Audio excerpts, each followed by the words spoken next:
અમદાવાદમાં થયેલ પ્લેન દુર્ઘટનામાં સુરતના દંપતી ડૉક્ટરનું મોત થયું હતું. ડૉક્ટર હિતેશ શાહ અને તેમની પત્ની અમિતા શાહના મૃતદેહ સુરત આવ્યા. DNA રિપોર્ટ મેચ થયા બાદ પતિ પત્નીના મૃતદેહ સુરત લવાયા છે. રાંદેર તાડવાડી વિસ્તારમાં આવેલ સુજાતા બંગલોઝમાં નિવાસસ્થાને મૃતદેહ લવાયા છે.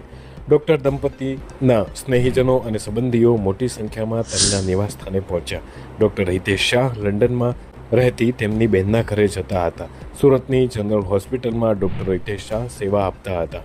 સુરતના આડાજણ પાટિયા વિસ્તારમાં આવેલ સુગમ રેસિડેન્સીમાં સ્મિથ હોસ્પિટલમાં પણ પોતે ફરજ બજાવતા હતા.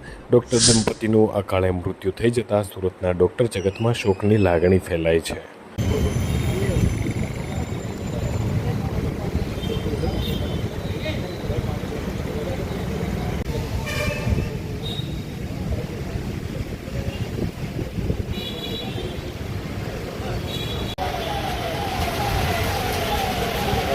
પાછળ